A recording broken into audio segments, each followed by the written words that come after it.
Everybody, welcome to 10,000 Minutes Experiment. Woo, it's been an experiment already today. You guys, I'm sweating. This is just a Tim stress test. Total Tim stress test. This is who you are in stress. So good. How do you feel right now? I'm hot. Ugh. I'm hot. We've been trying to figure out Zoom, and I've said to hell with the devil maybe 45 times so far. Maybe a few other words. I'd say much worse. Yeah. It's not bad.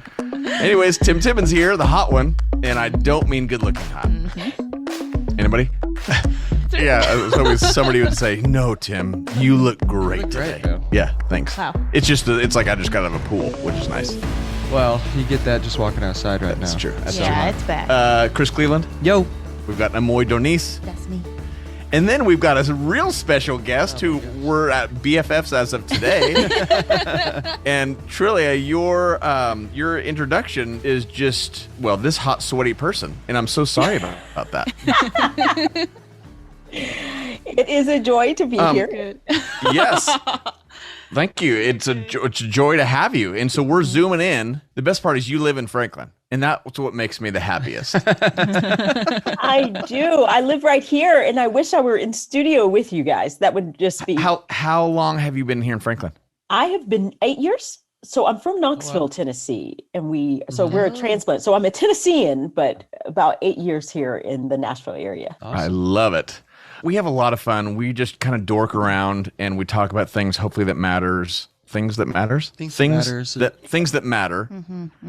And she's an author. So I know, we're gonna have to cut that part because out. of that one. yeah, it's almost like when you talk to a counselor, like a therapist, you're always going, crap, they just or you're totally like found me trying out. to diagnose yourself and sound smart. You're like, well, maybe I'm having some repression around Yeah. these issues. Yeah. And they're like, I think you're overthinking things. Yeah. I'm like, No, I'm gonna try to alliterate a lot today. Lots of onomatopoeias. Yep.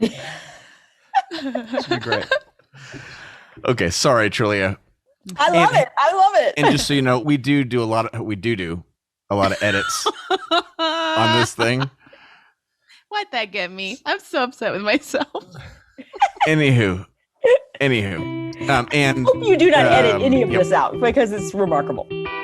Well, funny you should say that, Trillia, because I do edit these a decent amount, but rarely do I edit out anything that makes me smile, and I hope it makes you laugh too. And I've actually had a few people who have told me that they just listen to the beginning of this, the middle, and the end, because it's our funny conversations, etc. So if that's you, we just want to say I'm totally okay with that. Hey, we'd also love more feedback from you. So would you please like this on any of the platforms that you're listening to it and rate it, please? That would be super helpful. And then subscribe to this. That would be great. Also, you can reach out on our new Instagram and Facebook pages. Please go there and get more information and give us feedback. And if any of this 10,000 minute stuff has been helpful to you, would you please share it with somebody else?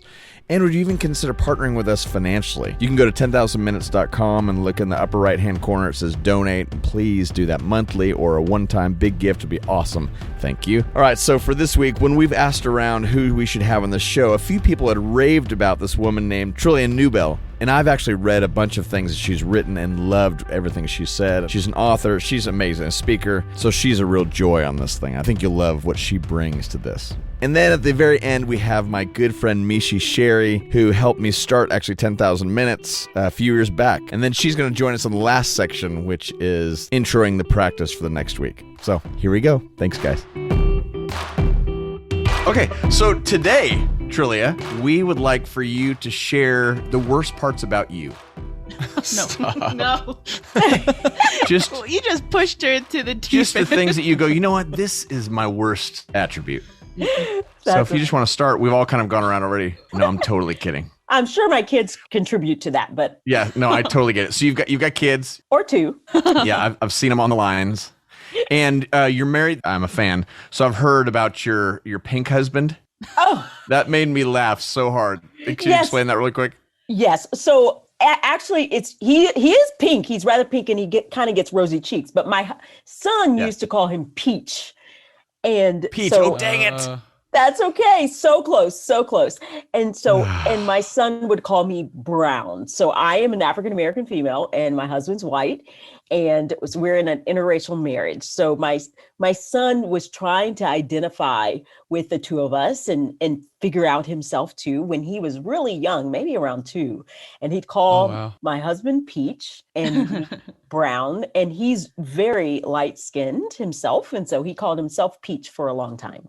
So it was very cute. Aww. I loved that.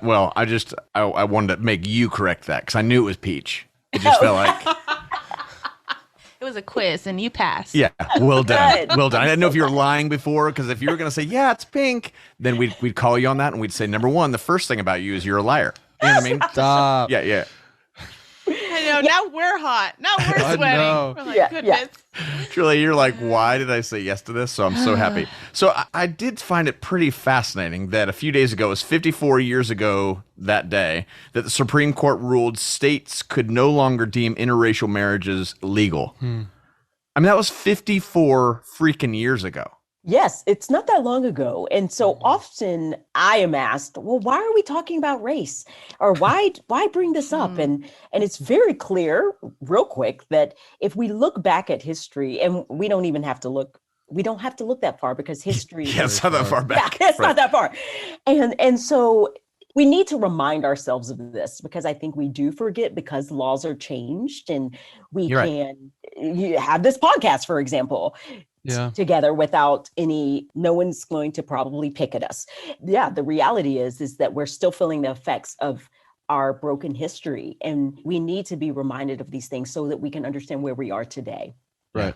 Yeah, I love that. Well, I am so thankful for that. And obviously you're so thankful for that. Being married to your Peach. Do you call him my Peach?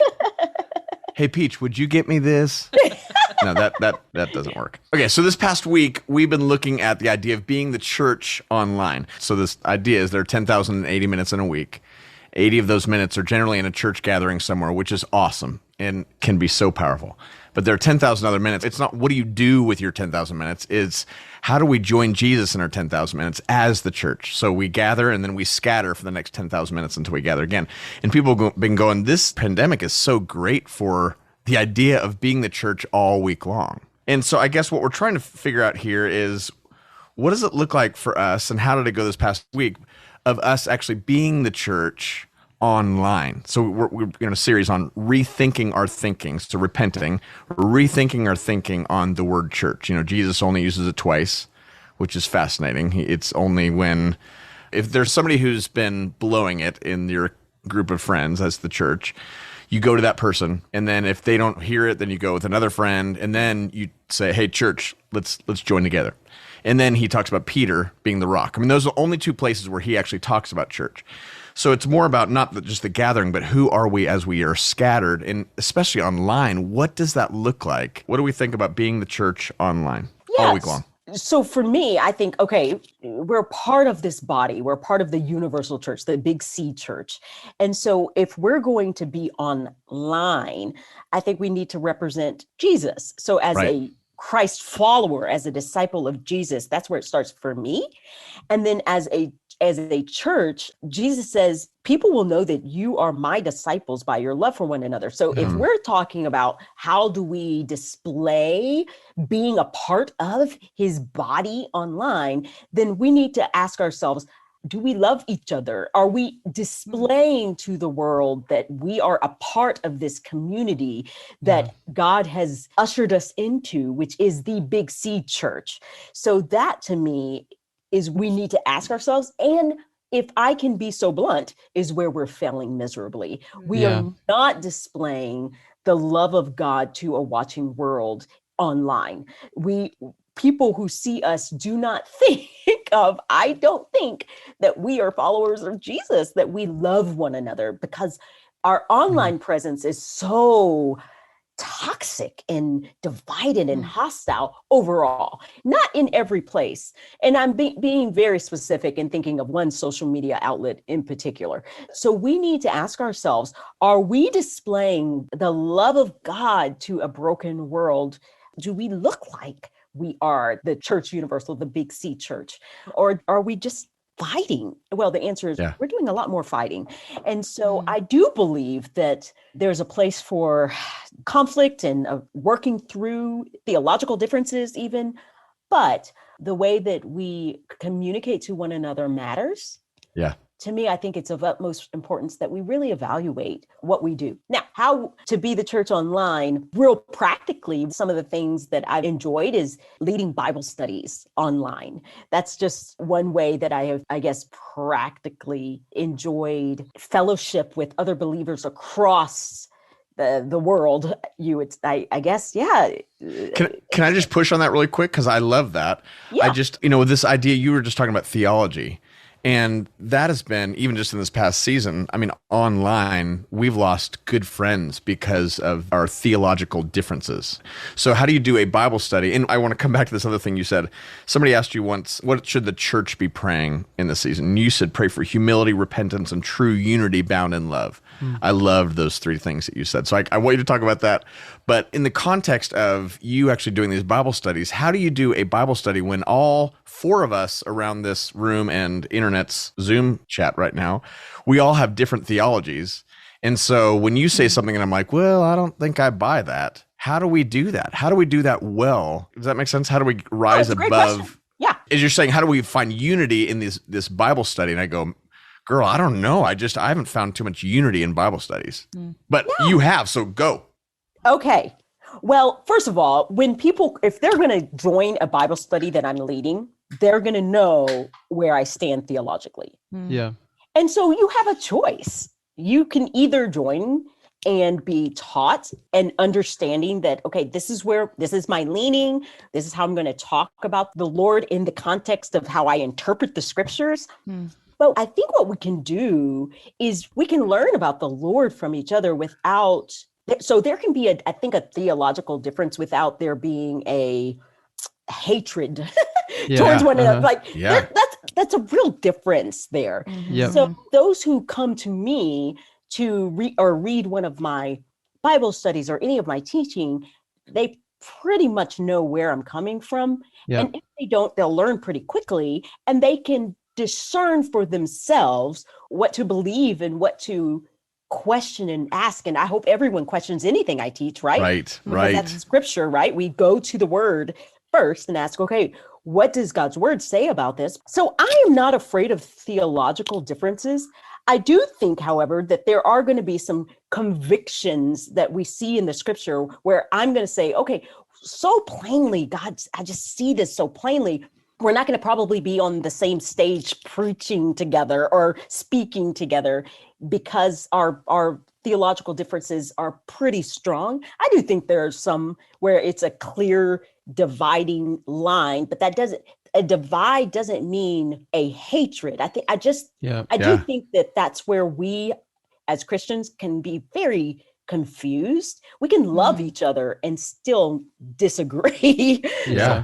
So I'm not really sure why or where we've gotten the idea that we can't disagree and still love. So that is like the indictment of the American church right now. I mean, this past 2 years that is the great indictment of the American church, is like we're doing exactly the opposite of what you're saying. Actually, the opposite of what Jesus said is they will know you're Jesus people by your love for one another. So what's it look like to love and disagree?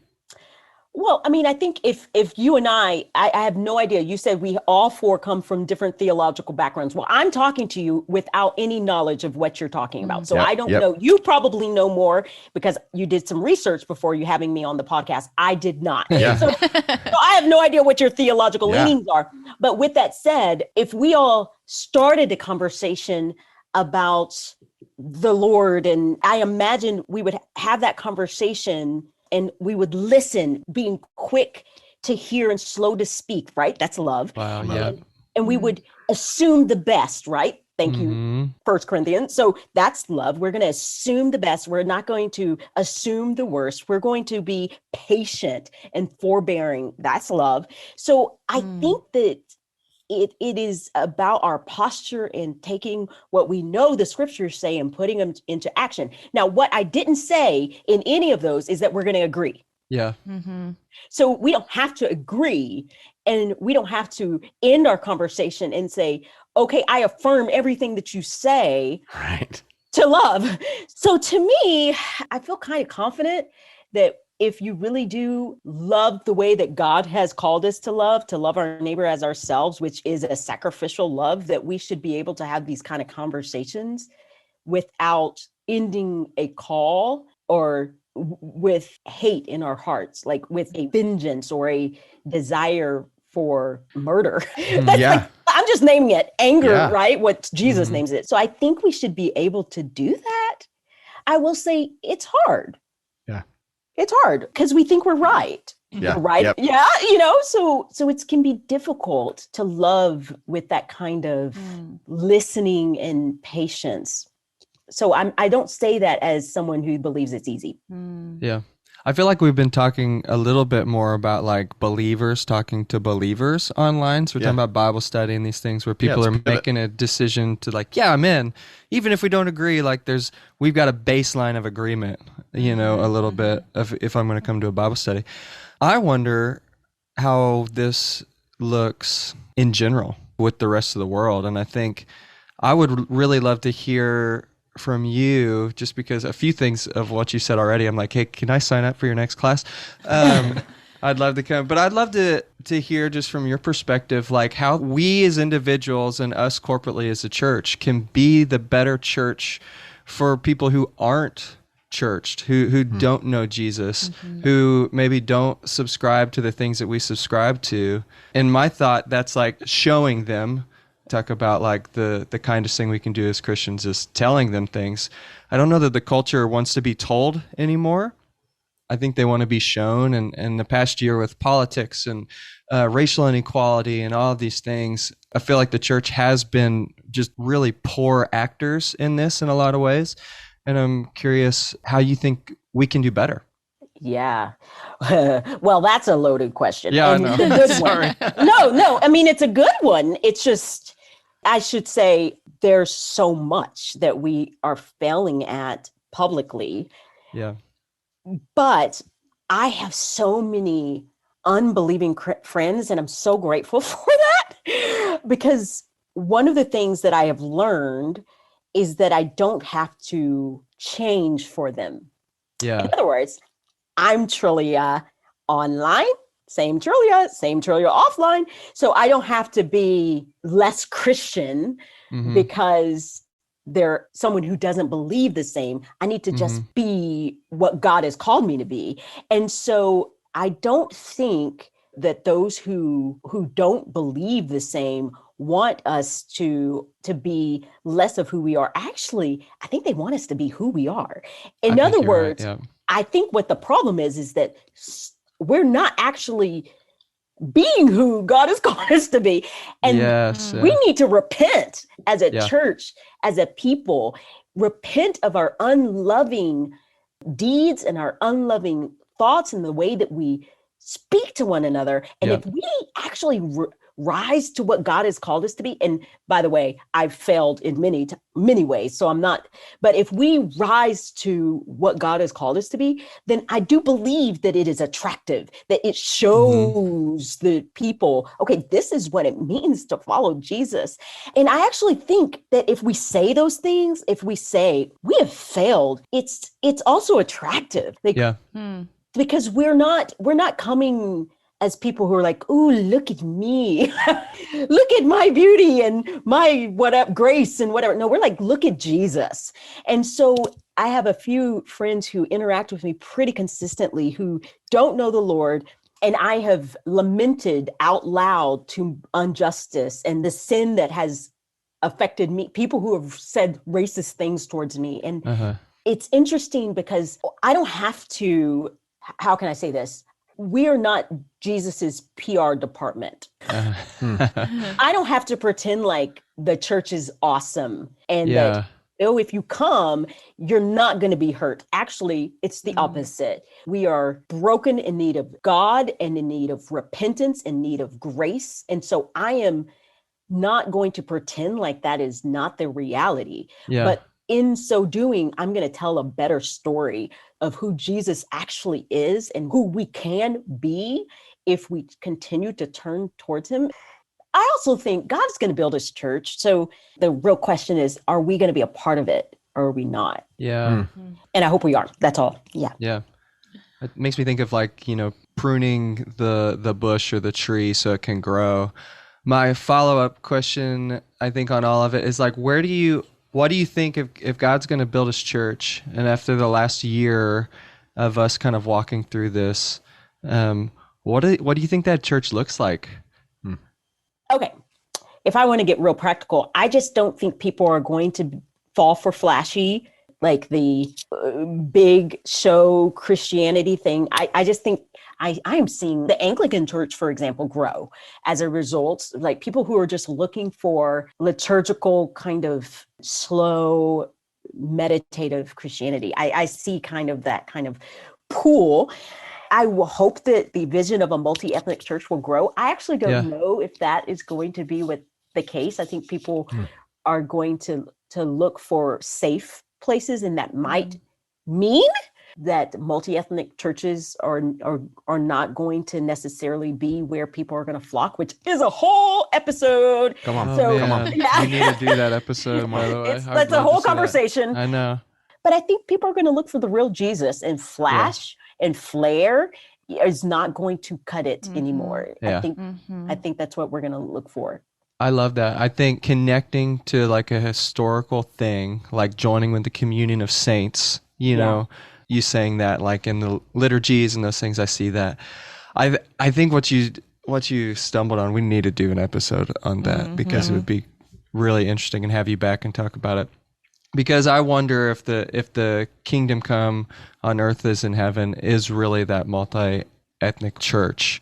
But I think you're right too, that I don't know that way forward, because I think we both want to connect to something old, but the old doesn't connect all of us very well. So I wonder how we do that better. I'm just throwing that out there and I agree. Into the atmosphere. Well, you got any thoughts? Yeah, I have a thought more than a question, but I read something you wrote about how we kind of build congregations like at the table when we invite people over, and how it kind of starts from home. And I've just been chewing on that for a few days of how do I do that online? Like, what does congregation look like online? But you touched a little bit on it with your Bible study. I'm very active online. Like I'm involved with a lot of communities, but Jesus isn't the reason we're all attracted to each other. It's like video games. And, I think that's why like Comic-Con and things like that really like will never die, because there's just something that's uniting you with other people. And so I've just been thinking like, how online am I creating my own kind of congregation? And I think in the past episodes, we also talked about like the control of our feed, like our Instagram feed, and like what we're how we're building community. But I think reading your writing, which everyone should, it really made me think of the way I see community differently, like how I'm inviting people into my space. Because last week we also talked about how the church feels comfortable welcoming people into the building, but being online, it has a whole different feel because you're kind of trying to figure out what you want to align with. But yeah, your writing really changed the way I'm seeing how I'm inviting people to my table online, if that makes sense. I was just going to say, it does make sense. I absolutely think that they are going to continue. The question will be, how do we do it well? And also, how do we encourage that real life connectivity that we all we need? And so I do believe that it will be something that continues for sure. Trillia, thank you so much. We will have you on again. We would love to have more conversations. You're awesome. Thank you for what you're doing, for who you are. So thankful for you. Thank you, guys. It was a joy. Yay! Everybody, welcome back. Okay, so this is 10,000 Thoughts with Trillia. Woohoo! So, girl, this is quick round, what I like to call quick round, okay? So you go as quick as you possibly can. God bless you. Here we go. First thing you think, okay? 10,000 Thoughts. Nickname. Trill. Ooh. Describe yourself in 3 words. Joyful, energetic, spontaneous. Like it. All the things I wish I was. Oh, goodness. We're going to have Chris on a reading regimen of Trillia stuff. Okay, buckets of... Oh. Okay, buckets of money. Ooh. Gosh, is it sad You're that one of my favorite people. Yeah, Yeah. That's right. Oh, gosh. Yeah. All I could think of was poop. I couldn't get a poop out of my... Of That's course. so sad. Of course. Okay. Pet peeves. People eating with their mouth open. Yeah. I can't take it. Chip chewers. Okay, chocolate versus sweet or sweet and sour. Like if you're going to froyo. Chocolate. Chocolate. Okay. What will you never do? Jump out of an airplane. Yeah, I'm with you. Gosh, that's a theme. Unlimited resources. I don't know what you mean. I guess that was her first thought. Yeah. If you had unlimited resources. Travel. Okay. I like that. Where would you travel? Europe. Where specifically in Europe? Well, see, I've done a lot of traveling, so that's. I would probably just take my family to France, so that but I've already seen it, but I just love it. Gosh, where haven't you been? Okay, I would probably take them to Rwanda too, which I've been, but I haven't been throughout other parts of Africa. So I'm really interested in West Africa. Okay. And so I'd probably go to Cameroon, and then I haven't been to a lot of places. And my whole family, we love Venezuelan food. I know Venezuela has a lot of things going on right now, but we would probably go to Central America as well. So there's lots of places we would travel, but travel would be unlimited. We just go all over and see cultures. Yes.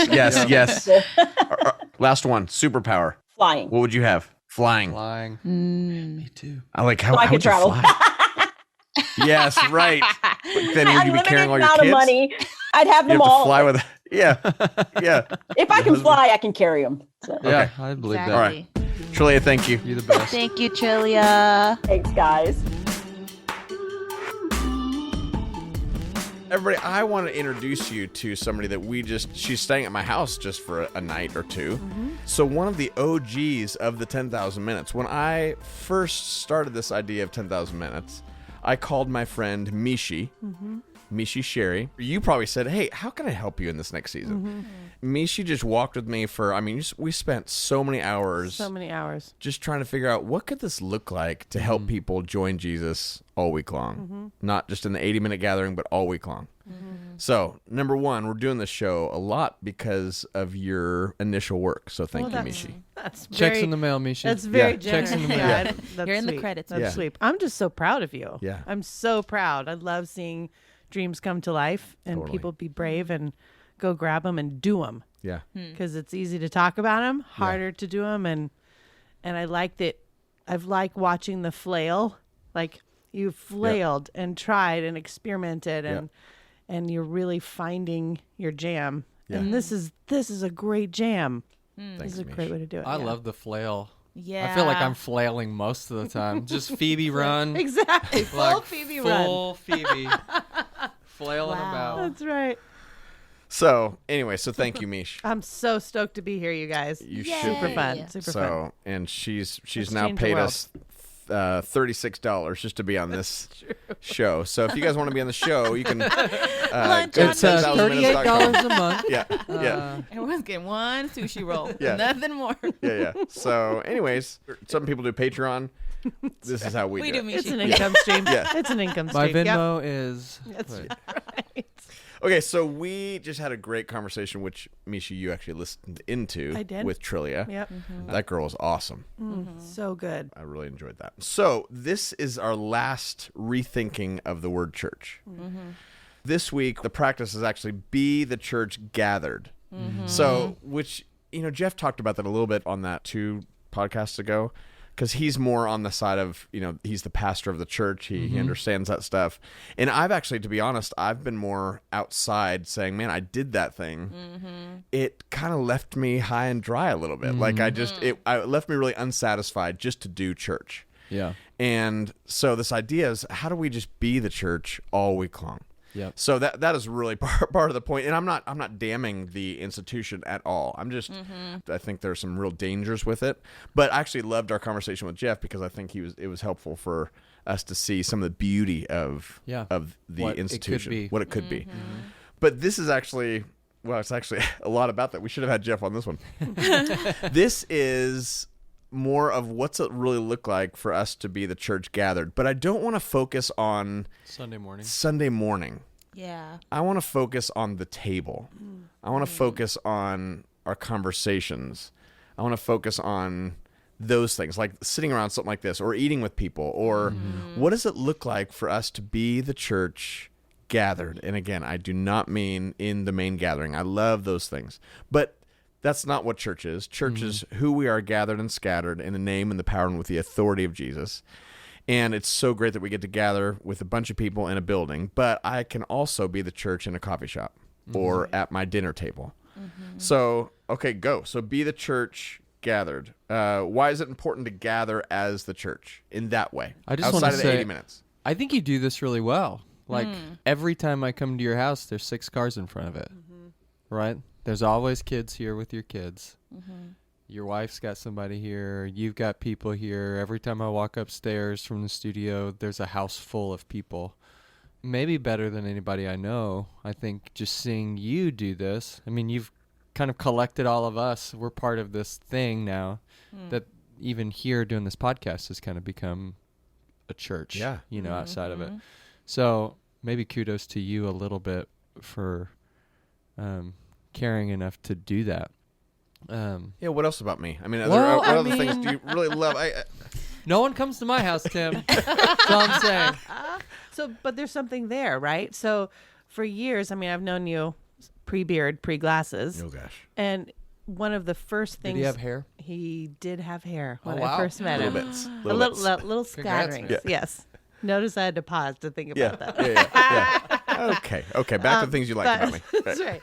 But the first, one of the first concepts I learned from you was the idea of representing Jesus. And to me, that just communicates such intentionality. So you always are intentional. We talked about this yesterday. If you've gone out to lunch with Tim, you know that he always learns the name of the server. And he takes a minute and he asks about the server. Or he sees someone clearly kind of broken in the corner. He will make a moment to say, hey, doing okay today? And I've even been with him when he said, do you mind if I just pray for you really quick? So in terms of being the church, it's, again, that action part of it that I know I have adopted because of your influence. And I think that's like one of the cool things about the body of Christ or the church is that you can see someone who's doing something better and steal it, like do it yourself, right? Like, oh, I don't have to reinvent it. I just go do what you're doing. Thank you. Moy, what do you love about me? I'm totally kidding. Yeah, no, I mean, your dry humor. That's right. No. 1-0. So how have you guys experienced the church gathered outside of the 80 minutes? Once again, everybody, I really love the 80 minutes, but I just there's something so wrong if we think that we're the church gathered only for 80 minutes. What has been helpful for you in that way? What's been hard? I've always just been really good at church because it's all I've known. I grew up in it since I was little. I can do that 80 better than anybody. Yeah, it's true. It's easy It's like for a me. muscle. I'm not good at the other pieces of it. And we've even talked about this maybe some of the first times we hung out. I'm like, man, I'm really bad at making friends and weirdly self-conscious about it. So I don't put myself out there at all. I'm like, no, I know I'm good here. But I don't want to put myself out on a limb here. So that's been difficult. So I think coming for me personally, it's like I'm have to be type A in all of these other places that when I'm not in those places, I want to be by myself. Yeah, it's true. and I'm not the church very well. And there's a place for that, though. I mean, there's a healthy place for saying, I just need some space. Self-care. Yeah. Total self-care, Mish. sure. Yeah. I don't want to damn that either. Yeah. What's health then look like? Because each of us are different and need different things and need people and sometimes just need alone. Now, I think it's just like even thinking through a lot of this and faith in a lot of ways, like it just comes down to community for me. When I think about why I'm going to go to church, I was even talking to Kinsey about church just because it's changed so much. And I still haven't been back this year because I've been working in another church. So I was asking her about it. It's like, man, really, the things that make me go to church at this point are like kids program, and am I around people I like? Mm-hmm. Like, that's kind of it. And so as I think about that being the church, and this may be way wrong of an angle, but I'm like, well, what am I getting? What am I getting out of it? Yeah. Am I getting some community out of it? I don't know at this point in my life that I need more Jesus sermons. Maybe I do, and but yeah. Oh, so I mean, but it's just a different angle on it. I think totally. Let's get out of even the gathering, because I totally hear that. I mean, that makes all the sense in the world, and I agree. And that's another conversation actually. But it's still the same conversation, because it's the same during the week. Yeah. How can I connect and create community during the week? Right. Yeah. And so the church is the gathering is an easy kind of takes less effort from me, because there's people around that think kind of the same way I do, maybe, and we're forced into this, social interaction. It's harder, at least for me, because I'm not a social person, to dive into that in the 10,000 minutes. Yeah. Because I can go weird amounts of time without calling like my mom, and I should call her all the time. So one of the things I do struggle with, I think, even outside of that gathering, is like, gosh, I'm not creating the community of church outside of it. Okay, so what does it actually mean to be the church gathered outside of the 80 minutes? Gathered could be like our walks. Chris, we go on walks every week. Right. To me, that is a gathering of the church. Right. I mean, because we are laughing, we're making fun of each other, we're having fun, but we're also like digging into things in the presence of Jesus. Yeah. Like, we're aware that Jesus is with us on our walk. Yeah. Probably walking a little faster than we are. Let's go. But to me, that is a gathering of the church. Yeah. I have a group of people down in Southern California called the Fight Club. Ooh. And because first rule of Fight Club, right? Don't talk about Fight Club. And it's not a Bible study, and it's not a, we're not going through any kind of curriculum, and there's no real structure to it, except that we've committed to living life out loud in front of each other as people who are really trying to practice their faith. And we've got parents and single people and older kids and younger kids, and it's a really great kind of just smash of life. And I really enjoy it. We need it. We have committed to one another. Like, this is who we can be disastrous in front of, and gross and ugly, and we're still going to be loved anyway. And for me, that's an element of it. But I also think of the 80 minutes and the 10,000 minutes. For some reason, I'm a huge Dallas Cowboys fan. Please don't hate me. Yeah, no, you're. But I love them, because they're disasters, and it makes me feel normal, right? When did you start liking them? Okay, when I talking was about like 95, 96, the earlier. Emmett Smith years? Earlier. Okay. There's Emmett actually, Smith yes, the reason, like Tony Dorsett years. Oh my gosh. Like, yes. Emmett I may grew have been up like 92. That's- I don't know. I can't remember. even before they had, I always call it rehearsal camp, which is not true. Rehearsal It's camp. called, what do they call the camp before? Like practice camp? Training camp? Yep. Guys, Well, rehearsal. Yeah. somebody's been in For the Dallas community Cowboys. theater. 5, 6, 7, rehearsing. 8. Yeah. It's so stupid. Also, I felt like really validated as a man right Yes, then. well said. Pretty good. Yeah, I was looking to you for the manly part where input. you act So like you catch the ball. they did training camp where I grew up in Thousand 2, Oaks. 3, 4. That's so good. But I look at 10,000 minutes and 80 minutes as almost like locker rooms and playing fields. Like locker room, it's just us.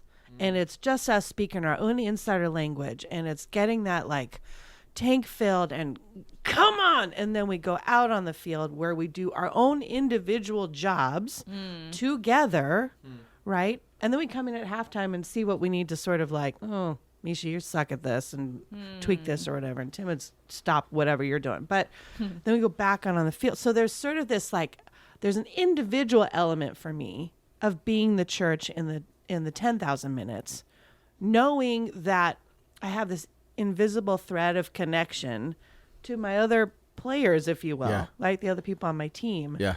And then the last thing I'll say is that I get anxious about too many outside church gatherings that are still church people. Yeah. Does that make sense? Because that Yes. still feels Say that in another way. okay. So if I know someone who goes to Bible study on Tuesday morning and she's in a prayer group on Thursday night, and then she gathers for lunch to walk through the word of so, like, I wonder, where are you actually experiencing the world? How is the world experiencing you? Okay. So when we're too holy for... So I just don't want the church gathering outside of the 80 minutes to become mini 80-minute gatherings. Yeah. Does that make sense? Yeah, I get that. I mean, and it could be the expectation, again, of what we think church means, you know, because we're rethinking it. So even if I think about, after hearing you, like, maybe I do gather all the time when I'm playing games with my friends and we're talking about life, and we're intentional every night to meet up and talk about the day. But I still have that old view of, like, I have to carve out and sacrifice time to be the church. It's a sacrifice, a cost, all that kind of stuff. And even though it is, that doesn't mean it's tied to self-neglect. Right. So it could just be my personal experience of what I think church has always been for me. And awakening to, maybe I have been gathering this whole time and I could enjoy it in that way. I was just going to say, what if it filled your well? Which it does. Yeah. But it has been like a journey of, like, I'm wasting my time, or I should be doing this. But really, I'm like, I'm so happy here.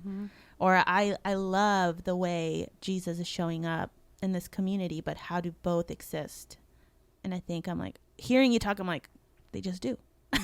Maybe I am doing my one individual role on the field in this way, but I'm still, like, having a hard time letting go of what I think I should be doing as the church in my 10,000 minutes. I think too, it reminds me of, like, being a kid in my really strict Southern Baptist church, and then being like, show me who your friends are and I'll show you who you are. Something like you were really encouraged to, like, only hang out with the people in your clan. Right. And I wonder if being the church is actually, like, experiencing the world and not putting ourselves in this bubble, but, like, having friends with different viewpoints and from different walks of life. And, like, especially now in this world when we can see, like, wow, there's so much more out there than our limited viewpoints. Maybe the design of it all is for us to all kind of gather in that way so that we can pull more from it and, see Christ in and through people in all of those places. Well, it's interesting when you were talking about going to church, the idea of you want to go to a place with people you like. And I was thinking, I wonder how, that's all of us. At the bottom of it, we go, well, no, we should be doing this, but it's really, we're like, no, I'm hanging out with people that I want to hang out with. Yeah. Well, that's what made me so sad this past season is, like, we had so many people that disagreed with us and they just bolted instead of going, hey, what if we just had a bigger conversation and we might agree to disagree, but we're still the church. Right. Yeah. And Jesus is still Jesus, and it's okay to have these differences. Which made me think about that when you said that. And in fact, I think when we are seen disagreeing agreeably, we're also representing Jesus. Yeah. When there's a third observer out there, right, who is witnessing us having a difference of opinion and still loving each other through it, that's representing Jesus. That's being the we're doing it's the they of they will know we're Jesus people by our love. It's the they. That's fascinating. So I mean, this is the experiment for the week. Is truly, what does it look like for us to be the church gathered? So I guess the question is, I go on walks. That's what I do. Chris and I get to walk with these other dudes, and not in the Christian sort of way, literal walks. And I think the base of it feels like it's intentionality. It's not that every part of the conversation needs to be, let's make this a holy thing. And if it's not, everything, we can talk about anything. But at some point, there's an intentionality of, like, here's me, where's Jesus in all this? And it doesn't have to look one way. I think the beauty is that you mentioned it before. Like, I want to take care of my health, so I want to go walk. Yeah. But I'm going to invite people to come do it with me. Yeah. And I truly do love gaming. But the beauty is you can game with anyone online. And you share audio. And it's like, I'm learning to do that with people, and it's not like, this is my time for me, no one touch it. And then yes, we'll go get breakfast, but that's not what I wanted to do. Maybe like, there's a hybrid of, this is what I love and I also love you, so I want to do that together. I'm going to walk backwards some episodes too. And I think if we... I thought you literally were going to say, I I'm was going to like- walk. backwards some episodes. Listen, if you Should've didn't seen like my that, moments. No. This is going to be the most I fun think walk if we ever. can see ourselves as blessed and these other people as blessed, call that out, see Christ within both of us, just as we stinking are, in whatever circumstance we're in, then we're being the church. And it doesn't have to be Jesus-y. It doesn't have to be anything. It just has to be who we are, where we are, when we are. With Jesus, the awareness that he's with. Yeah. We're just aware of what God is doing in our lives and in their lives, whether we like it or not. Yeah.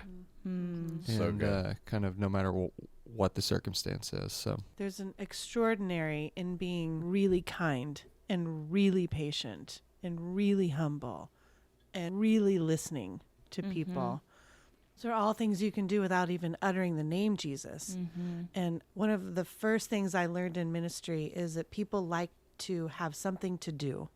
So whether it's a walk or whether it's a game or inviting them over to chop celery for a soup you're going to make, or I need help, scrubbing my walls because my kid just threw up on it, or whatever it is, there's the act of inviting someone to do little things. And it's in the moment that you're hanging, right? While you're doing the thing, that's where you're representing Jesus. Like, that's it. It's in that posture, really. yeah. And I find that to be such an honor. Well, guys, that is the practice for this week. So the practice is be the church gathered. And please gather for your 80 minutes. But would you figure out what would it look like for you? Or maybe you're already doing it. I was helping our church community out with small groups, if you will. And what I noticed was people already have people that they're doing life with. And we were putting them in these like simulated little groups of people like, well, hey, you should be best friends. Do this. And it was like, you already have people for the most part. Most of us have those people. And if you don't, let's have a different conversation. But most of us have people that we're already doing life with in some way. right. And what's it look like just to be intentional in those conversations? Not to get anybody into your club, but just to be intentional as if Jesus is with us. Yeah. So anyways, that's the experiment. Thank you, Moy. You're welcome. Thank you, Chris. Yeah. Thank you, Mishi Sherry. Wow. Woo woo! Thank you for helping make 10,000 minutes happen. Oh man, I just feel like a proud mama. OG from the OC. awesome. Pretty proud. OG from the OC. But we don't say OC. Yeah. We apologize. No, The it's okay. Orange not. County. No, you listen. Yeah. You can call whatever you want. Yeah. Well, people, if you want to join, did you just look over there? I always do because I'm ready. I'm ready for the. Who's gonna give me my you're looking at the close camera. up? Okay. Give me my close up. I'm ready to be a star. Oh, God. If you want to learn more about 10,000 Minutes, go to 10,000minutes.com. I think Mishi was there when we actually got that. True. Yep. You see? OG. If you guys want to get the free text message, you can text 10K10K to 55678. Once again, 10K10K to the number 55678, and we'll send you some encouraging text messages. What did I forget? I probably forgot a lot of stuff. Oh, if you guys do want to donate or kind of partner with us, we don't do Patreon at the moment, but you can go to 10,000minutes.com and donate there. Oh, and can I just say, share the heck out of these podcasts. These guys, these are gold. They're gold. They're easy. They're fun. I'm hilarious. Yeah. That's so real. I mean, just share, subscribe, do all the things. Rate The 10 out of 10. Exactly. All the stars. Every Five out time. of 5. 10 out of 10. Get babe. it. Get it. Get it. Okay, that's it.